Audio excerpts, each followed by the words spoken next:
Vamos a comenzar con los teóricos correspondientes a patología especial, siendo el primero de ellos, el teórico número 9, que abarca temas relacionados con la patología vascular. Antes de comenzar con el tema, vamos a hacer un breve repaso de la histología de los distintos tipos de vasos arteriales. Nosotros sabemos que los vasos o las arterias en general, según su tamaño y sus características estructurales, se dividen en tres grandes grupos. Los vasos de grueso calibre, o llamados también elásticos, como por ejemplo la aorta, las arterias ilíacas, subclavias, carótidas o pulmonares, que constan de una íntima que a su vez está constituida por un tejido conjuntivo que se encuentra por debajo de una capa de células endoteliales. O sea, tenemos el endotelio en superficie hacia la luz y por debajo un tejido conjuntivo subendotelial. Luego estas tienen generalmente una lámina elástica interna y una marcada o gran capa media constituida especialmente por células musculares lisas con una matriz extracelular donde prevalecen las fibras elásticas, además de haces colágenos y proteoglucanos. También existe una lámina elástica externa y por fuera una adventicia con tejido conectivo, fibras nerviosas y vasos nutricios. En las arterias de grueso calibre y en algunas de mediano calibre también, las fibras musculares próximas a la luz se nutren por difusión del oxígeno desde la luz a través de fenestraciones de la elástica interna, mientras que las capas externas lo hacen especialmente a través de arteriolas, llamándose a esto vasa vasorum.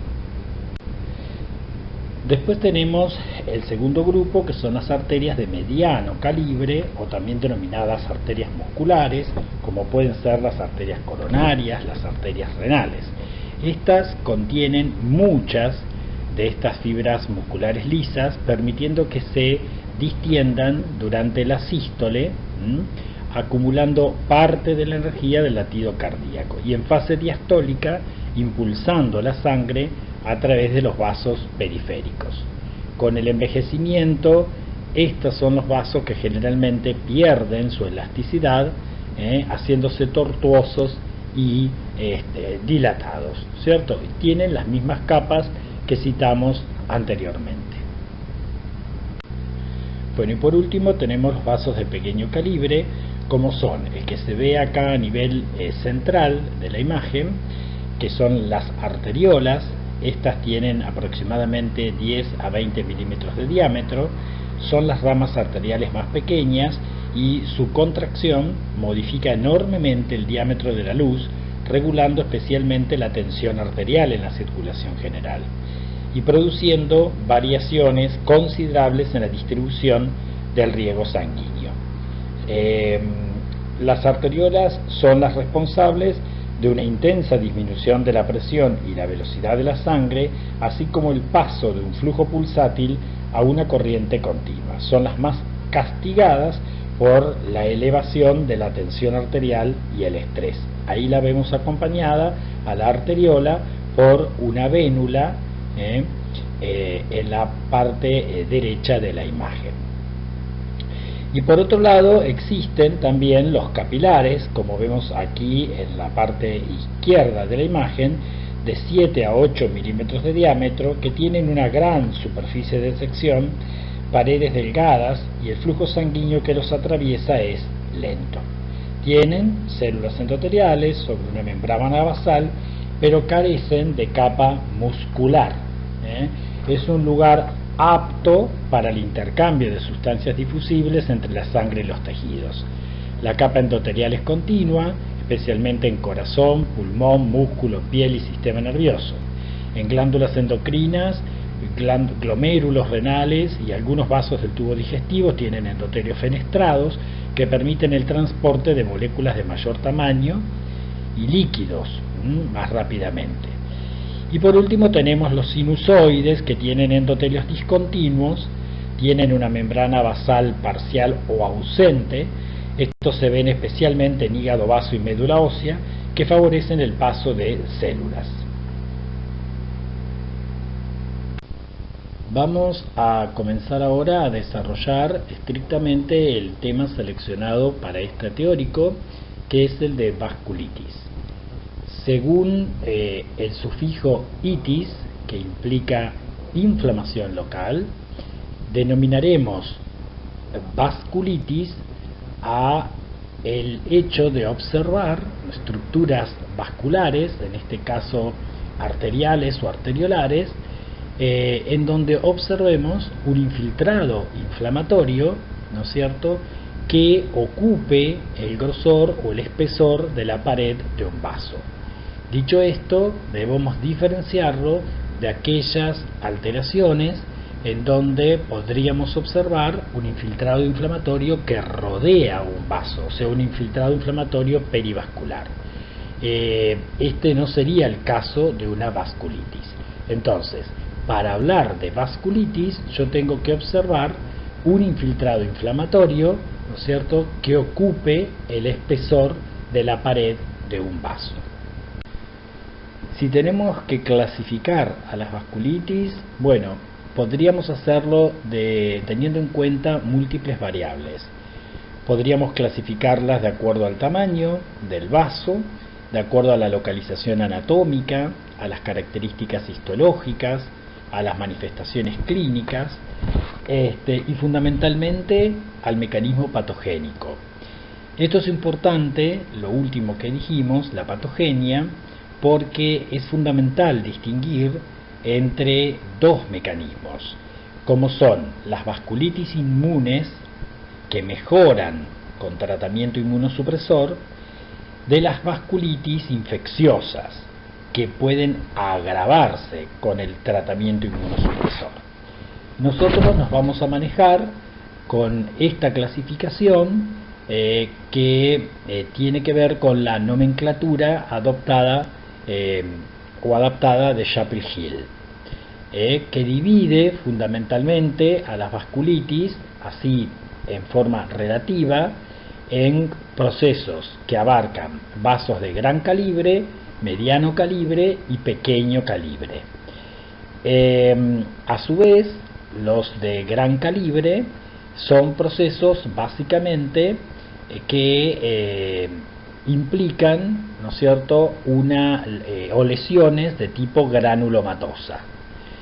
Incluimos en este grupo, en mayores de 50 años, a las arteritis de células gigantes, y en menores de 50 años a las arteritis de Takayasu.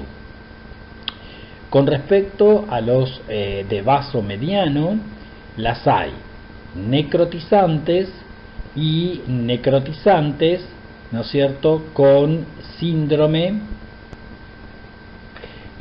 mucocutáneo y compromiso de ganglios linfáticos, ¿no es cierto?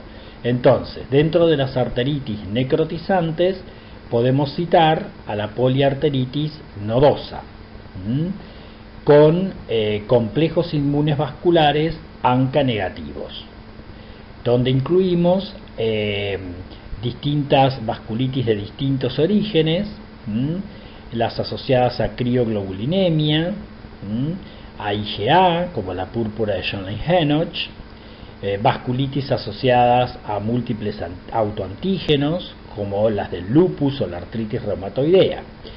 Y después tenemos arteritis necrotizantes con síndromes mucocutáneos, como la enfermedad de Kawasaki, donde generalmente pueden tener o no complejos inmunes ANCA positivos. Si esas vasculitis cursan sin asma ni granulomas, podemos hablar de poliangitis microscópica. Si cursan con granulomas sin asma, podemos hablar de la granulomatosis de Wegener, o si cursan con asma, granulomas y eosinofilia, como síndrome de Churri-Strauss. A su vez, estas incluyen en algunas ocasiones alteraciones de pequeños vasos.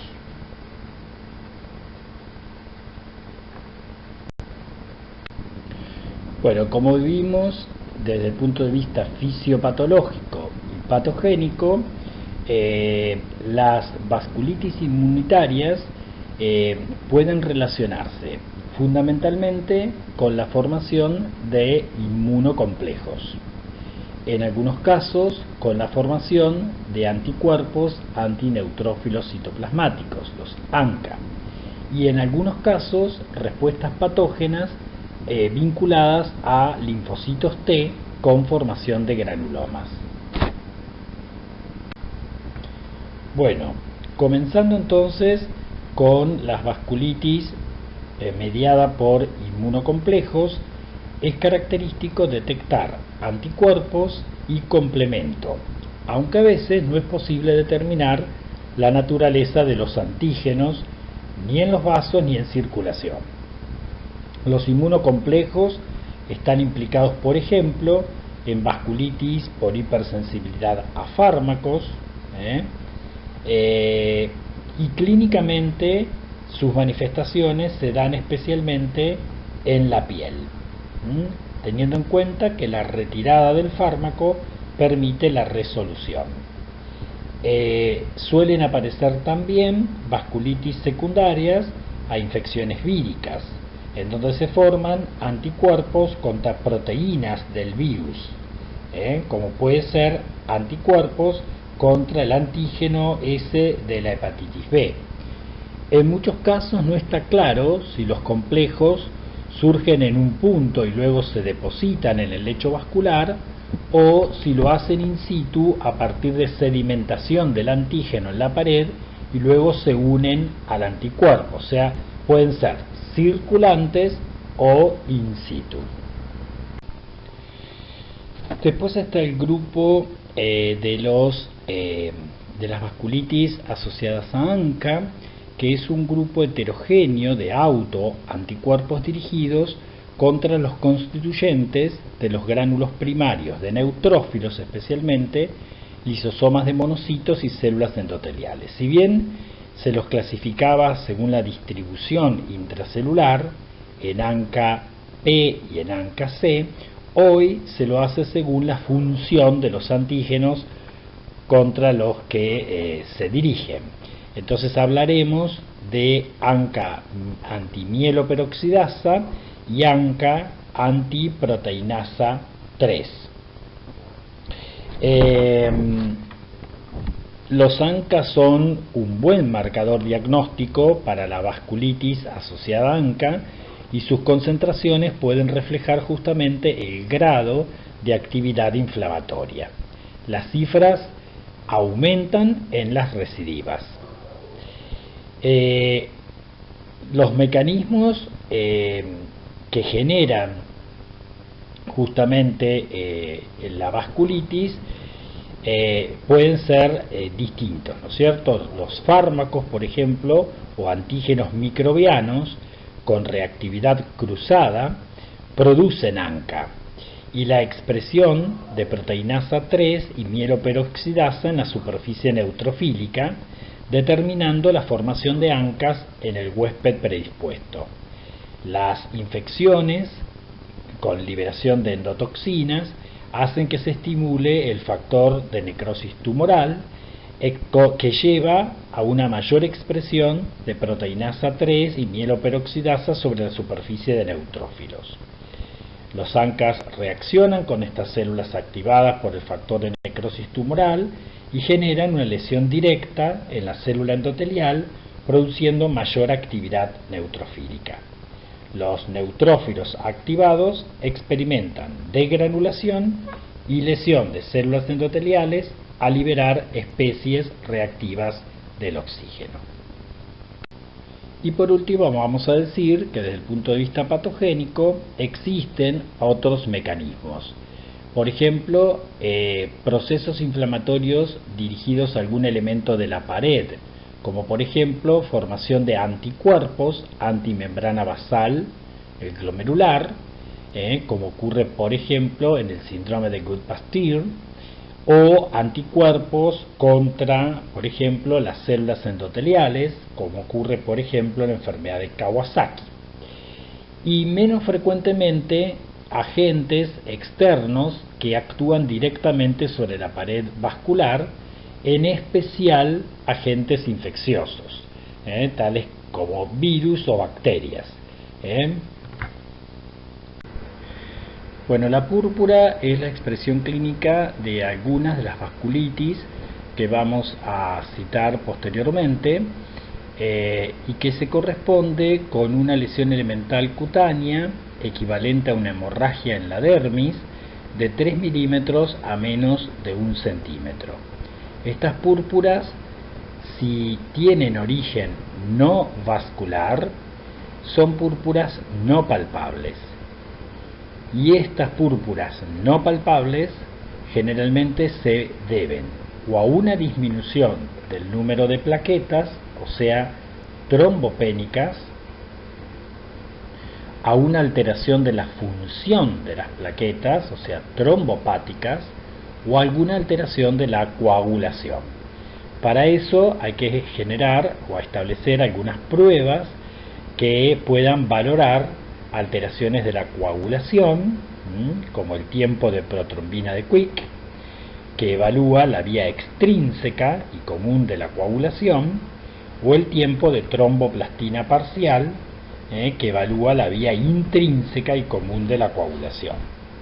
También tendríamos que medir el recuento de plaquetas, que en sangre anticoagulada, con un contador electrónico de partículas, tener en cuenta que el normal es de 150.000 a 300.000 por microlitro,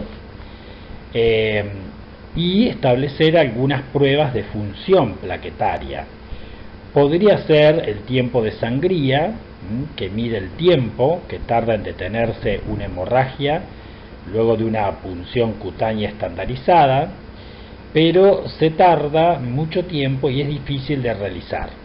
No es un buen factor predictivo de hemorragia durante el estrés hemostático. Por lo tanto, en general se utilizan algunas otras pruebas, como la de agregación plaquetaria. Podemos utilizar concentración de factores de coagulación fibrinógeno, productos de degradación de la fibrina, como el dímero D. Por otro lado, realizar algunas pruebas que me descarten la posibilidad de que esa púrpura tenga origen vascular, ¿cierto? Como podría ser una prueba del lazo, trazándose un círculo de 5 centímetros de diámetro, cuyo límite superior está a 4 centímetros bajo el pliegue del codo. Se coloca un manguito en el brazo, se lo insufla a presión por encima de la sistólica o diastólica y se examina el número de petequias dentro de ese círculo. Lo normal es que a los 5 minutos no debe haber más de 5 petequias. De lo contrario, si es anormal, en casos de fragilidad vascular, ¿no es cierto?, me mide justamente ese factor, el factor vascular. Esto sería en el caso de las llamadas palpables o angiopáticas. Estas púrpuras palpables o angiopáticas, o sea, por alteración vascular, pueden estar producidas por hipersensibilidad a agentes precipitantes o de tipo leucocitoclástico, como a infecciones o medicamentos, asociada a algunos desórdenes crónicos persistentes como colagenosis, lupus, artritis reumatoidea, Sjögren, enfermedad de Crohn, colitis ulcerosa, crioglobulinemia mixta, o asociadas a neoplasias. Bueno, vamos a comenzar entonces con la arteritis de células gigantes, también conocida como enfermedad de Horton o arteritis temporal. Es una arteritis frecuente, aguda y crónica, generalmente granulomatosa, que compromete especialmente vasos de mediano calibre, como las arterias temporales, vertebrales u oftálmicas. A veces algunos de pequeño calibre, incluso callado aórtico. Genera unos engrosamientos nodulares que disminuyen la luz, pudiendo trombosarse. Es frecuente en mayores de 50 años, comienza con fiebre, fatiga y pérdida de peso, y en la mayoría de los casos aparece una cefalea intensa a lo largo del trayecto de la arteria temporal superficial, con nódulos palpables. En la mitad de los casos pueden aparecer diplopía y pérdida de la visión. Su diagnóstico depende obviamente de la biopsia, pero dado que tiene naturaleza segmentaria, la biopsia suficiente debe tener como mínimo 2 a 3 centímetros. Tener en cuenta que una biopsia negativa no descarta el proceso. En esos casos hay que emprender el tratamiento basándose en el cuadro clínico. Bueno, como dijimos, generalmente compromete vasos de mediano calibre, a veces pequeños, o el callado aórtico. Y estos vasos están comprometidos por un proceso inflamatorio generalmente granulomatoso de la mitad interna de la túnica media, con un infiltrado mononuclear, con a veces células gigantes de tipo Langhans o cuerpo extraño y fragmentación de la elástica interna. A veces el infiltrado inflamatorio es mixto, con linfocitos TCD4 más que CD8, macrófagos, neutrófilos, eosinófilos sin células gigantes. No es este el caso en donde las flechas marcan algunas células gigantes en la pared. En fase avanzada hay un engrosamiento colágeno, con engrosamiento de la íntima, cicatrización de la túnica media y fragmentación del tejido elástico. Bueno, desde el punto de vista patogénico, se cree que se produce una reacción inmunológica dirigida contra la elastina, mediada por linfocitos T, asociada con HLA-DR, debido a que responde a los corticoides. También se dice que puede haber formación de anticuerpo contra las células endoteliales y células musculares lisas. En esta foto vemos entonces, desde el punto de vista angiográfico, una afección nodular segmentaria de la subclavia izquierda. Bueno, respecto a la arteritis de Takayasu, también esta es una vasculitis de tipo granulomatoso que afecta arterias de mediano y gran calibre. Fue descrita en 1908 por Takayasu como síndrome clínico caracterizado por justamente trastornos oculares o una marcada debilidad, especialmente de los pulsos, en los miembros superiores, llamándola enfermedad sin pulso, relacionada con el engrosamiento fibroso del callado aórtico con estrechamiento de las bocas de origen y parte más distales de grandes vasos que nacen del callado. Esta afección predomina en las mujeres mayores de 40 años y se sospecha también de un mecanismo autoinmunológico. Cursa con debilidad de los pulsos, con descenso de la tensión arterial en los miembros superiores, parestesias y enfriamiento de los dedos, trastornos oculares, defectos visuales, hemorragias retinianas, incluso ceguera completa, con mareos, debilidad focal o hemiparesias. La participación de las arterias pulmonares puede generar hipertensión pulmonar y cor pulmonar. Algunos empeoran rápidamente y otros permanecen estables años, 1 a 2 años. Como dijimos, afecta preferentemente el callado aórtico, 1/3 en el resto de la aorta o sus ramas y las arterias pulmonares, con engrosamientos irregulares e íntima fruncida. Las arterias coronarias y renales también pueden afectarse. Y lo que vamos a ver es que comienza con un infiltrado mononuclear en la adventicia, con manguitos perivasa vasorum, y luego compromete la túnica media y en algunos casos presentan células gigantes con necrosis parcelar, pudiendo ser indistinguible de los hallazgos de la arteritis de tipo temporal. Bueno, después del tratamiento con esteroides si sigue su curso, lo hace hacia la fibrosis, afectando todas las capas, especialmente la íntima, con infiltrado inflamatorio linfocitario. Puede ocurrir dilatación aórtica con insuficiencia de la válvula aórtica. En este caso vemos afección de una coronaria izquierda. Respecto a la poliarteritis nodosa, bueno, tenemos que saber que existen formas idiopáticas o clásicas, formas cutáneas y algunas panarteritis nodosas asociadas al virus de la hepatitis B crónica. Estas son vasculitis generalizadas con inflamación necrotizante, transmurales, que afectan especialmente arterias musculares de pequeño y de mediano calibre, como vasos renales y viscerales, pero respeta la circulación pulmonar. Las lesiones son focales, aleatorias, episódicas, suelen producir dilataciones irregulares, nódulos, obstrucciones y a veces infartos. Es propia de adultos jóvenes, aunque puede aparecer en niños y en mayores. Su evolución puede ser aguda, subaguda o crónica.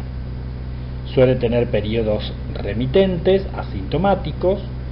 Sus síntomas son básicamente muy desconcertantes. Pueden tener pacientes con malestar, con fiebre de origen desconocido, pérdida de peso, hipertensión que aparece rápidamente, dolores en el abdomen, melena, mialgias, neuritis, etc.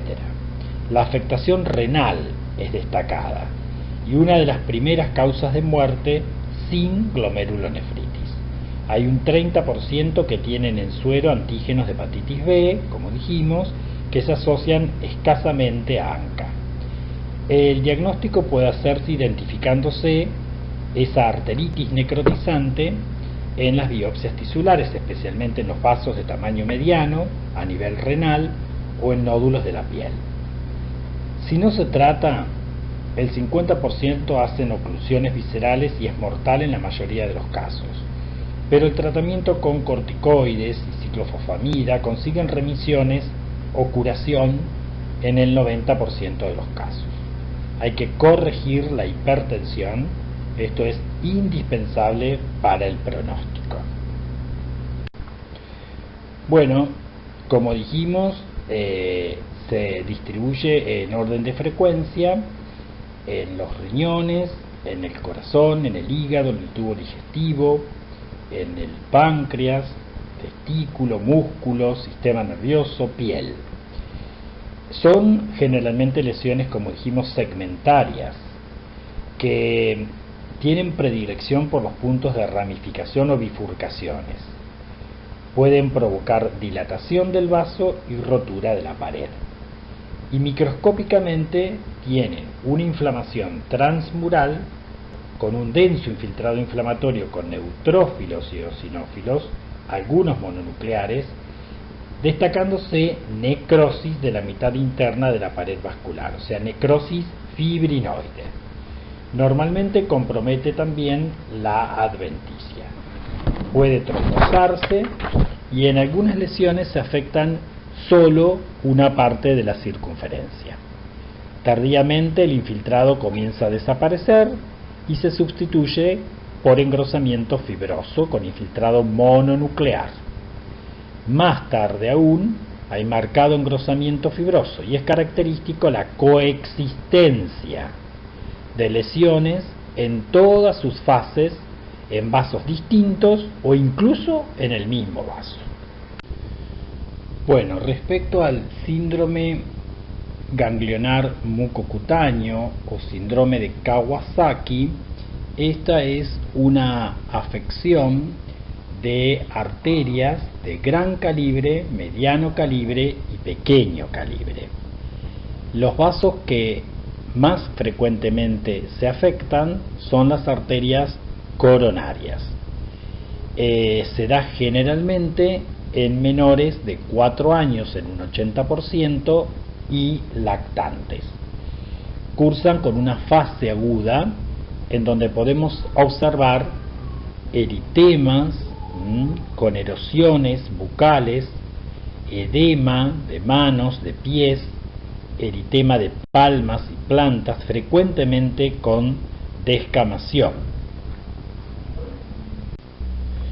Se le suma obviamente fiebre y adenomegalias, ¿cierto? Estas adenomegalias generalmente son cervicales, suelen curar espontáneamente. Es una afección epidémica en Japón, además de Hawái, y un 20% tienen secuelas cardiovasculares de gravedad variable, desde ectasias o aneurismas coronarios hasta aneurismas gigantes de hasta 8 milímetros con rotura o trombosis coronaria, lo que generan infartos de miocardio o muerte súbita. Otro signo característico es la aparición de este enrojecimiento o eritema de la lengua, conocido como lengua en fresa. Bueno, si bien se desconoce exactamente la causa, hay pruebas de que depende de un defecto de la inmunorregulación con activación de linfocitos T y macrófagos y secreción de citocinas, así como hiperactividad de linfocitos B policlonal con formación de anticuerpos. Estos anticuerpos aparentemente se forman contra células endoteliales y musculares lisas, generando o explicando la vasculitis.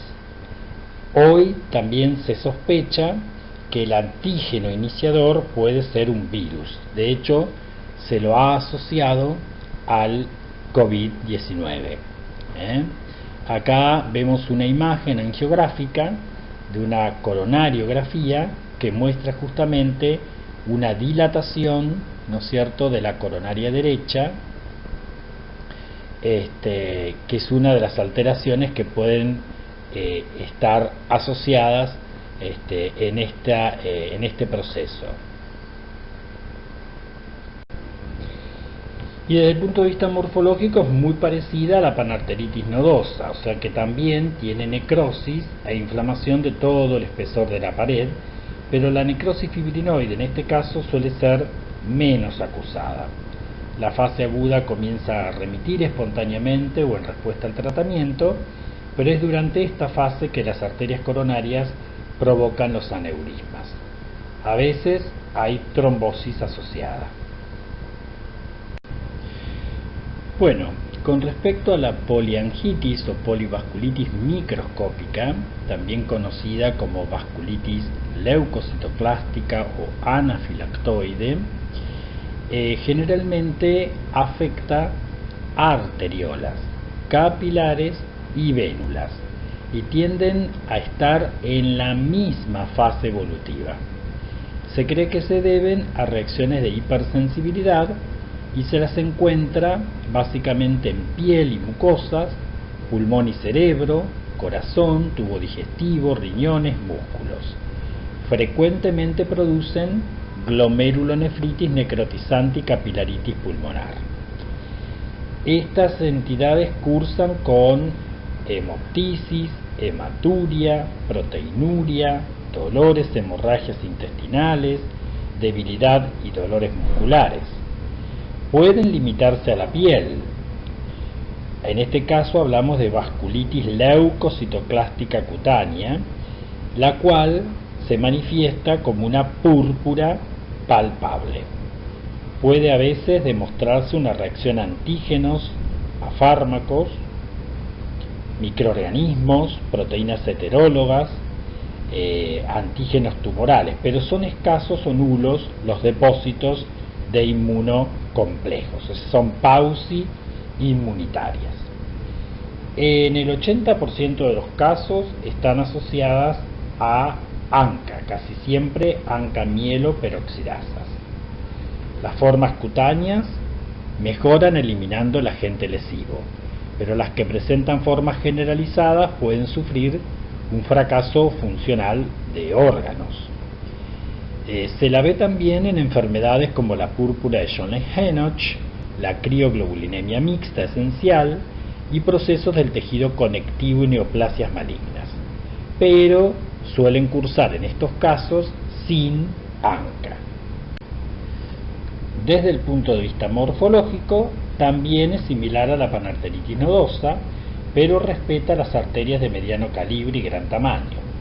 Puede haber una necrosis fibrinoide segmentaria de la media, pero puede consistir solo en un infiltrado neutrofílico, con una fragmentación nuclear, constituyéndose ese típico polvillo nuclear conocido como leucocitoclasia. El término angeitis leucocitoclástica suele aplicarse a las lesiones en las vénulas postcapilares. En la piel puede haber inmunoglobulinas, complemento, especialmente en las primeras 24 horas, pero en general hay pocas inmunoglobulinas demostrables por inmunofluorescencia, o sea que son lesiones pausi-inmunitarias. Bueno, respecto al síndrome de Churg-Strauss, es una angeitis y granulomatosis alérgica que suele asociarse a rinitis alérgica, a asma bronquial y a eosinofilia.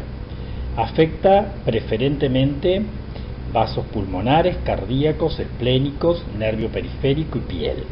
Y se afecta por granulomas, tanto intra como extravasculares, destacándose el infiltrado eosinofílico. Rara es la afectación renal.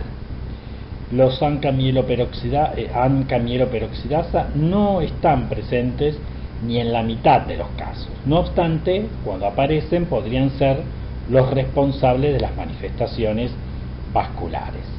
Las principales alteraciones son púrpuras palpables, hemorragias digestivas, glomerulosclerosis focal y segmentaria. El infiltrado eosinofílico en miocardio y la citotoxicidad producen miocardiopatía en un 60% y en la mitad de la mortalidad por este cuadro. La causa: se ha propuesto una hiperactividad frente a un estímulo alérgico, especialmente en los asmáticos, señalándose la intervención de antagonistas del receptor de leucotrienos como mecanismo desencadenante. Bueno, como vemos, es una vasculitis necrotizante que afecta pequeños vasos, ANCA mieloperoxidasa en la mitad de los casos, y en donde predomina fundamentalmente a nivel intra y extravascular granulomas que incluyen un infiltrado inflamatorio predominantemente eosinofílico. Con respecto a la enfermedad de Behçet, es una vasculitis neutrofílica de pequeños vasos y medianos vasos que se expresa a través de una tríada que incluye úlceras aftosas a nivel oral a repetición, úlceras genitales, como vemos acá a nivel escrotal, y una uveitis, además de algunas manifestaciones digestivas y pulmonares. Con respecto a la mortalidad, la afección neurológica grave o la rotura de aneurismas pueden generar la muerte.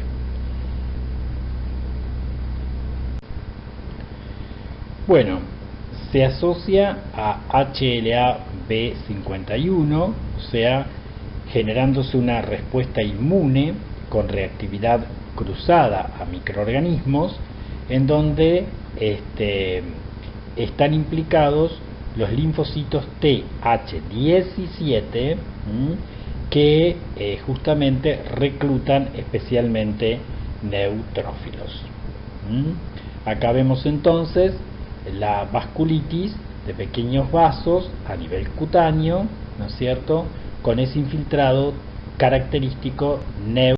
neutrofílico. Respecto a la granulomatosis con polivasculitis, también llamada antiguamente granulomatosis de Wegener, esta es una vasculitis necrotizante que se caracteriza por granulomas necrotizantes agudos en vías respiratorias superiores como oído, nariz, seno paranasal y garganta, o inferiores como el pulmón. Vasculitis granulomatoso necrotizante focal de medianos vasos y pequeños vasos como capilares, vénulas y arteriolas y arterias, más acusada en pulmón. Y una glomerulosclerosis focal o necrotizante a menudo con semilunas. Los que no presentan esta tríada se dice que presentan formas limitadas, ya que no hay afección renal y se circunscriben a las vías respiratorias.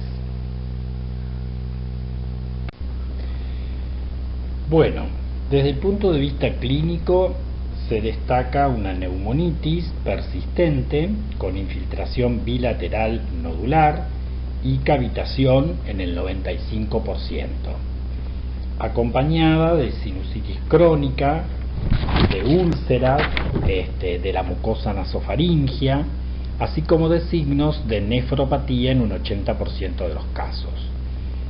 Luego pueden tener también erupciones cutáneas, mialgias, afectación articular, monopolineuritis, más fiebre.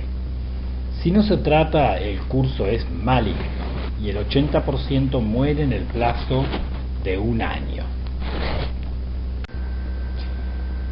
Bueno, como dijimos, se destaca esa neumonitis persistente con infiltrado bilateral nodular o la glomerulosclerosis focal y segmentaria a nivel renal, como vemos en el glomérulo de la imagen derecha. Esta afección es más frecuente en los varones, con una edad promedio de 40 años, y desde el punto de vista patogénico se sospecha en una forma de hipersensibilidad contra un agente infeccioso o ambiental inhalado, pero no se ha comprobado. En algunos se han encontrado inmunocomplejos. Los granulomas sugieren un mecanismo inmune mediado por células, y en el 90% de los casos se hallan ANCA proteinasa 3, que parece ser indicador por actividad de la enfermedad. Durante el tratamiento, su elevación indica justamente una recaída. Bueno, desde el punto de vista histológico, en las vías respiratorias superiores van desde una sinusitis secundaria a la formación de granulomas de la mucosa hasta ulceraciones en nariz, paladar o faringe, bordeada de granulomas necrotizantes y vasculitis. En los pulmones los granulomas pueden confluir y cavitarse. Los granulomas tienen un dibujo geográfico de necrosis rodeada por linfocitos, plasmocitos y macrófagos con células gigantes, y la vasculitis es la típica vasculitis necrotizante, a veces granulomatosa, de arterias y venas pequeñas, a veces de mayor tamaño. Acá vemos otra imagen de la característica vasculitis necrotizante y en algunos casos granulomatosa, como vemos en esta foto. Y destacamos entonces en el 90% de los casos la participación de los ANCA proteinasa 3, que, como dijimos, son indicador de actividad de la enfermedad. Bueno, con respecto a la enfermedad de Leo-Boerhaave o tromboangiitis obliterante, es un proceso inflamatorio agudo y crónico, segmentario, trombosante, que afecta arterias de pequeño y mediano calibre, especialmente las arterias tibiales y radiales. A veces se extiende a venas e incluso nervios de los miembros. es casi exclusiva de varones, especialmente fumadores. Comienza casi siempre antes de los 35 años, a veces incluso antes, y es frecuente la insuficiencia vascular. Se han propuesto una hipersensibilidad o acción tóxica directa de algún producto del tabaco sobre las células endoteliales. Tiene mayor prevalencia de antígenos HLA y B5 y es muy frecuente en Israel, en Japón, en la India, lo que haría pensar en algunas influencias de índole genético.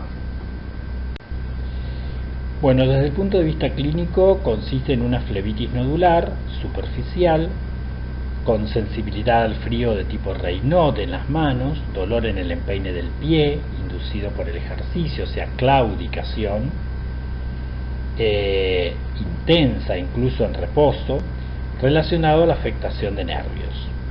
Pueden verse úlceras crónicas en pie, dedo gordo, dedo mayor, seguido a veces de gangrena. Con el abandono del tabaco en las primeras etapas es frecuente que se alivien las repeticiones de nuevos ataques.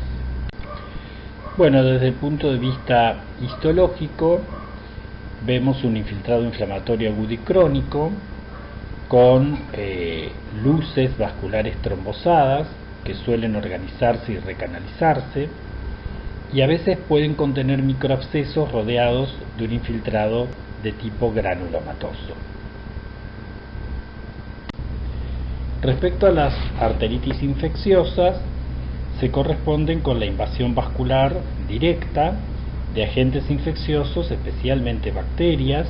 En algunos casos pueden ser hongos como Aspergillus o mucormicosis.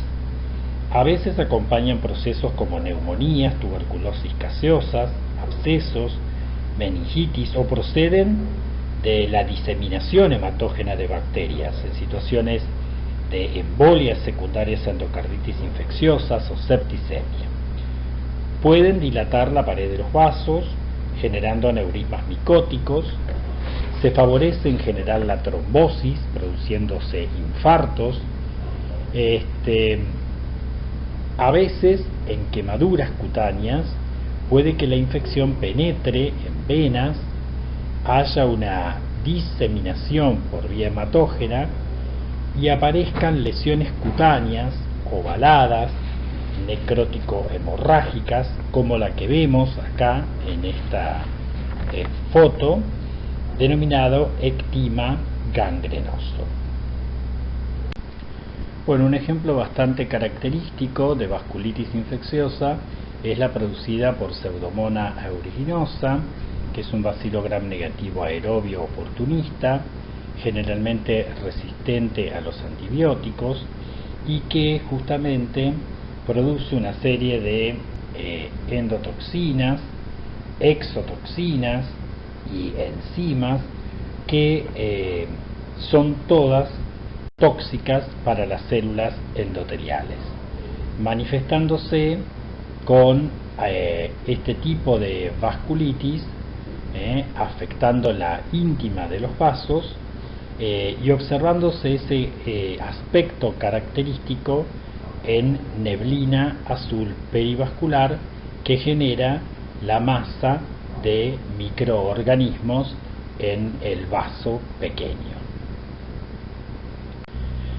Bueno, entonces, a modo de resumen, para terminar, podríamos sintetizar diciendo que existen vasculitis de tipo granulomatoso, características como la vasculitis de células gigantes, ¿no es cierto?, la enfermedad de Horton, así como la arteritis de Takayasu, y formas necrotizantes como se ven, por ejemplo, en la panarteritis nodosa, en el síndrome de Kawasaki, en la poliangitis microscópica, en el síndrome de Churg-Strauss, en la granulomatosis con polivasculitis, y formas trombosantes como la enfermedad de Buerger, sumando a aquellas vasculitis de tipo infeccioso.